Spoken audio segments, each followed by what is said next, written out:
Hey, what's up guys? Oke guys, di video kali ini gue akan menceritakan sebuah series film yang terdiri dari 3 episode berjudul Goal yang dirilis pada tahun 2018.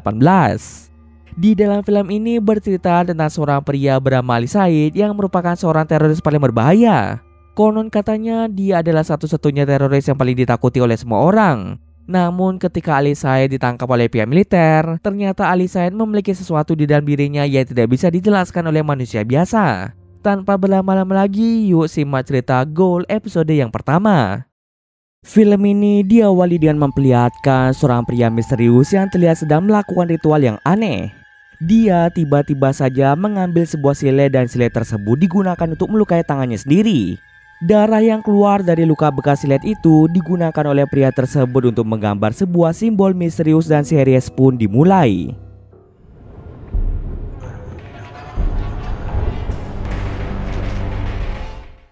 Kemudian scene pun berpindah dengan memperlihatkan beberapa tentara India yang pergi ke sebuah gedung terbengkalai dan diduga tempat tersebut dijadikan sebagai tempat berkumpulnya para teroris. Dari hasil penyelidikan sebelumnya diperkirakan bahwa di tempat tersebut terdapat salah seorang teroris paling berbahaya bernama Ali Said. Bisa dikatakan Ali Said merupakan pemimpin dari para teroris. Sudah sejak lama Ali Said menjadi buronan para tentara militer. Akan tetapi Ali Said ini sangat cerdik sehingga dia selalu saja berhasil kabur dari kejaran tentara militer. Pihak militer yang mengetahui bahwa Ali Said ada di gedung terbengkalai itu tentu saja tidak ingin menyia-nyiakan kesempatan untuk menangkap Ali Said. Setelah berkeliling gedung itu, para tentara menemukan salah seorang pria aneh yang terus berbicara mengenai kematian.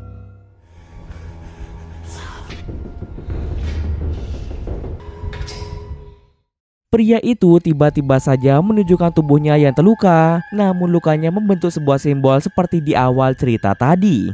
Sang kapten bertanya pada pria itu di mana keberadaan Ali Said. Dengan wajah yang penuh ketakutan, pria itu pun menuju ke salah satu ruangan. Para tentara pun mulai menangkap pria tersebut, sedangkan sang kapten dan anak buahnya mulai mencari keberadaan Ali Said. Di sana mereka pun melihat Ali Said sedang duduk di kursi dengan di sekelilingnya terdapat pengikut Ali Said yang sudah tewas bersimbah darah. Entah apa yang dialami oleh pengikut Ali Said, yang jelas mereka semua meninggal tanpa alasan yang jelas. Ketika sang kapten mendekati Ali Said tiba-tiba terbangun dan mulai berbisik di telinga sang kapten. Ali Said kemudian dibawa oleh pihak militer untuk segera diinterogasi di sebuah markas rahasia.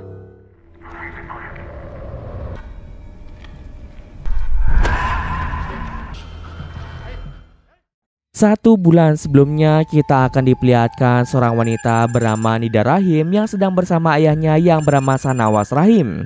Mereka berdua sedang berkendara menuju sebuah akademi tentara India, tempat di mana Nida akan belajar dan berlatih menjadi tentara yang baik dan benar. Alasan Nida masuk ke akademi tentara tersebut karena Nida ingin mengabdikan dirinya untuk negara.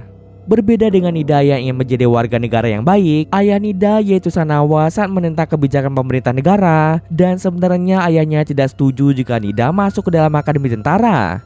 Sanawas selalu menyinggung sikap pemerintah yang selalu berbuat semena-mena terhadap warga miskin, di mana mereka sering sekali menindas warga miskin. Bahkan anak-anak dari kalangan warga miskin tidak diperbolehkan untuk belajar, dan para tentara itu dengan sengaja membakar buku-buku agar anak-anak tidak bisa melakukan kegiatan belajar. Selain itu, mereka menganggap bahwa buku-buku itu adalah buku anti agama yang dilarang beredar. Tidak sampai di situ saja, pihak tentara itu juga sering menangkap orang miskin yang tidak bersalah tanpa alasan yang jelas. Kejadian tersebut adalah pengalaman buruk yang pernah dialami Sanawas bertahun-tahun yang lalu saat Nida masih kecil. Tapi tidak dengan sekarang, pemerintah semakin hari semakin berbenah menjadi lebih baik dan tidak akan membedakan status warga dari kalangan miskin dan warga dari kalangan orang kaya. Semuanya kalangan masyarakat di negara itu mereka anggap memiliki status yang setara. Meskipun begitu, karena Sanawas sudah terlanjur sakit hati akibat pengalaman buruknya di masa lalu, membuat Sanawas ingin membelot dan selalu melanggar aturan yang sudah ditetapkan oleh pemerintah. Bahkan Sanawas nekat menjadi seorang guru bagi anak-anak hanya untuk mengajarkan ajaran yang salah kepada mereka. Bukannya mengajarkan ajaran resmi yang sudah diterapkan oleh pemerintah, Sanawas justru mengasuh dan mengajarkan anak-anak untuk menjadi pemberontak dan melawan pemerintah. Nida sendiri mengakui bahwa Sanawas merupakan musuh negara yang bisa saja membahayakan keamanan negara. Meskipun Nida sering memberitahu ayahnya untuk berhenti melakukan tindakan yang salah, Sanawas tidak memperdulikannya. Sanawas malah berkata bahwa Nida tidak tahu apa-apa tentang kekejaman pemerintah serta pihak militer dan hanya berpikiran jika pemerintah adalah pihak yang baik.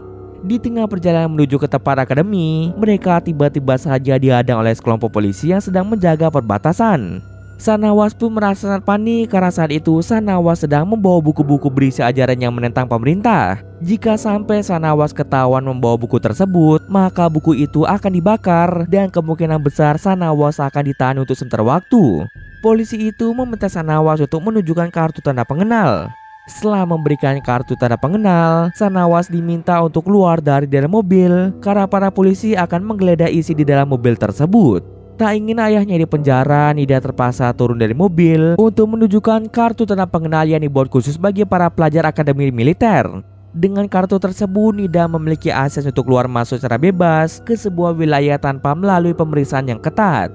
Mengetahui jika Nida masuk ke dalam akademi militer, polisi itu pun membiarkan Nida pergi.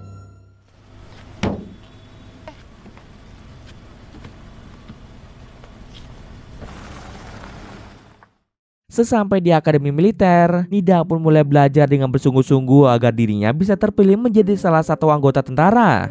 Salah seorang kolonel bernama Sunil Lakunha memberikan pidato kepada anggota calon tentara bahwa saat ini serangan teroris semakin marak terjadi di negara itu. Bahkan munculnya teroris tersebut bukan berasal dari luar negara, melainkan dari dalam negara itu sendiri. Siapapun bisa menjadi seorang teroris apabila mereka mudah dicuci otaknya dan mudah terprovokasi oleh teroris. Bahkan tetangga, teman maupun kerabat dekat bisa saja menjadi seorang teroris. Semua yang dikatakan oleh Sunil memang sangat benar dan hal itu sudah dirasakan oleh Nida itu sendiri, di mana ayahnya mulai membelot ke pihak teroris dan berencana untuk melakukan pemberontakan terhadap pemerintah. Jadi Kolonel Sunil sangat berharap pada mereka yang menjadi calon anggota tentara untuk bertindak tegas apabila melihat kegiatan yang mencurigakan, sekalipun yang melakukan tindakan itu adalah keluarga mereka sendiri. Mendengar penjelasan Kolonel Sunil membuat Nida sadar bahwa ayahnya selama ini telah melakukan tindakan yang salah dan harus segera dihentikan. Akhirnya setelah sekian lama memikirkan tentang hal itu, Nida memutuskan untuk melaporkan langsung kepada Kolonel Sunil bahwa ayahnya yang bernama Sanawas telah membelot ke pihak teroris. Jadi Nida meminta Kolonel untuk menangkap ayahnya. Ini semua Nida lakukan agar ayahnya tidak bertindak lebih jauh lagi. Di tempat lain, ayah Nida yaitu Sanawas yang sedang tertidur lelap tiba-tiba saja dikagetkan dengan kedatangan segerombol tentara militer yang langsung menangkapnya tanpa memberi penjelasan apa-apa. Sanawas pun langsung dibawa ke sebuah gedung Kementerian Perlindungan Nasional untuk dilakukan proses interogasi. Di sana Sanawas ingin tahu alasan mereka menangkap dirinya, padahal Sanawas tidak melakukan kesalahan apapun. Para tentara pun tidak mau menjelaskan kenapa Sanawas ditangkap. Merasa sangat marah, Sanawas meminta mereka untuk menelpon putrinya yang saat ini tergabung ke dalam akademi tentara. Ternyata Sanawas memang sengaja membiarkan Nida menjadi tentara semata-mata hanya ingin memanfaatkannya sebagai tameng apabila Sanawas ditangkap militer. Dengan begitu Sanawas bisa lebih leluasa melakukan aksi pembelotan. Tanpa Sanawas sadari, Nida ternyata berdiam diri di balik cermin satu arah. Walaupun Nida memang sengaja memerintahkan tentara untuk menangkap ayahnya, tetap saja Nida merasa khawatir jika ayahnya disakiti. Melihat ayahnya yang terus saja marah-marah, Nida pun mulai menghampirinya. Nida menjelaskan bahwa yang meminta militer untuk menangkap Sanawas adalah Nida itu sendiri. Semua ini dilakukan Nida semata-mata demi kebaikan Sanawas. Sanawas pun merasa tidak percaya bahwa anak yang telah ia rawat dari kecil tega melakukan hal ini padanya. Nida meminta ayahnya untuk menjalani prosedur sebaik mungkin agar ayahnya bisa cepat terbebas dari kurungan sementara. Nida berharap setelah ayahnya bebas nanti, ayah Nida bisa menjadi warga negara yang baik dan mau menaati seluruh aturan pemerintah. Melihat kinerja Nida yang semakin hari semakin membaik, ditambah lagi dengan nilai akademik Nida di atas rata-rata, membuat Kolonel Sunil kagum dengan prestasi Nida. Oleh sebab itu, Kolonel Sunil pun merekrut Nida sebagai tentara militer yang akan ditugaskan di markas Megdo 31. Markas Megdo 31 adalah markas pusat interogasi tingkat lanjut di mana para tahanan teroris yang baru ditangkap akan dibawa ke markas Megdo 31 untuk diinterogasi. Mereka akan dipaksa untuk memberitahukan informasi tentang keberadaan komplotan teroris lainnya. Di sana tahanan teroris akan disiksa terus-menerus sampai mereka mau memberikan informasi penting yang dibutuhkan pihak militer. Nida akan diberi tugas untuk menginterogasi Ali Said, seorang teroris paling berbahaya yang baru-baru ini ditangkap oleh pihak militer.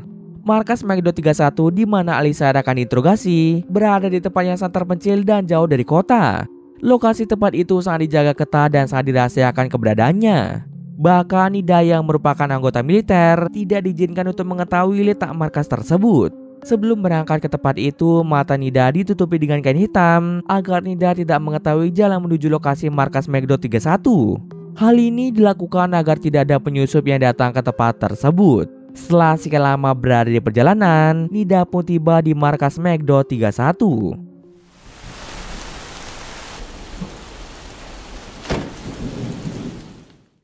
Di sana Nida pun diinterview oleh seorang wanita bernama Laksmi.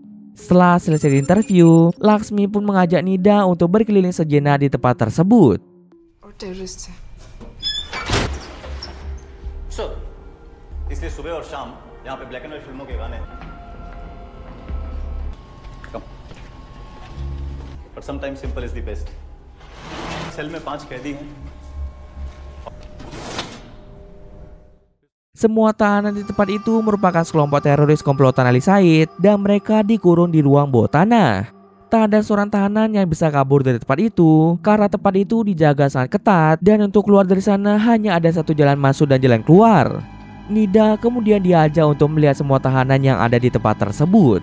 Untuk saat ini ada 5 tahanan berbahaya yang dikurung di tempat ini dan nanti akan berubah menjadi 6 ketika Ali Said tiba di pusat penahanan tersebut. Jika terdapat tahanan yang belum mau memberikan informasi, maka dia akan dikurung di dalam sel tersendiri yang tertutup oleh dinding besi. Di tempat itu seorang tahanan bernama Ahmed belum mau membuka mulutnya meskipun telah disiksa terus-menerus. Karena hal itu dia pun ditahan di sel tersendiri. Lalu Nida dibawa ke sebuah ruang interogasi utama, di mana di sana terdapat alat-alat yang memadai untuk melakukan interogasi.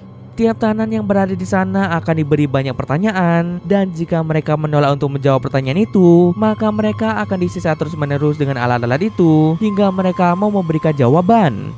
Setelah selesai berkeliling, Lasmi mengajak Nida untuk bertemu dengan Kolonel Sunil karena ada suatu hal yang ingin dibicarakan oleh Kolonel. Nida pun merasa berterima kasih pada Kolonel karena ia bisa bekerja di bawah pimpinan Kolonel Sunil. Kolonel Sunil kemudian memerintahkan Nida untuk menginterogasi seorang tahanan yang sebentar lagi akan datang ke tempat itu yang tak lain merupakan Ali Said. Karena Ali Said akan datang hari ini, Kolonel Sunil meminta Nida untuk bersiap-siap menyambut kedatangan Ali Said. Jika nanti dalam sesi interogasi Ali Said tidak mau berbicara, maka Nida diperbolehkan untuk melakukan kekerasan terhadap Ali Said sampai dia mau berbicara. Sebelum Nida pergi ke depan untuk menyambut kedatangan Ali Said, terlebih dahulu Nida mencari informasi mengenai Ali Said, mulai dari foto dan video dokumentasi detik-detik penangkapan Ali Said. Nida seketika terkejut melihat video dokumentasi itu, di mana ada banyak sekali pengikut Ali Said yang tewas dengan mengenaskan. Hanya Ali Said satu-satunya orang yang hidup sedang duduk di kursi dengan tatapan kosong. Tiba-tiba saja Nida mendengar sebuah radio yang menyatakan bahwa Ali Said sudah tiba di depan.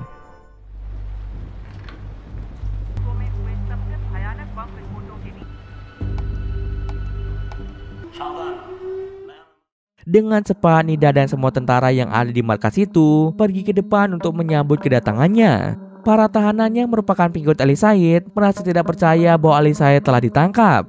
Biasanya Ali Said sangat pintar mencari tempat persembunyian sehingga ia sangat sulit dideteksi keberadaannya. Semua pasukan tentara yang ada di sana mulai menyambut kedatangan Ali Said yang merupakan teroris paling berbahaya. Awalnya semua anjing pelacak menggonggong ke arah Ali Said. Tapi ketika Ali Said turun dari mobil, semua anjing pelacak seketika terdiam dan tidak menggonggong lagi. Para anjing itu juga terlihat sangat ketakutan seperti ada sesuatu yang buruk menempel pada Ali Said. Lalu apakah yang akan terjadi selanjutnya setelah Ali Said tiba di tempat itu? Yuk kita nantikan kelanjutannya di episode yang kedua. Oke, mungkin sekian dulu video kali ini. Jika salah, mohon maaf. Oke, see you next video guys.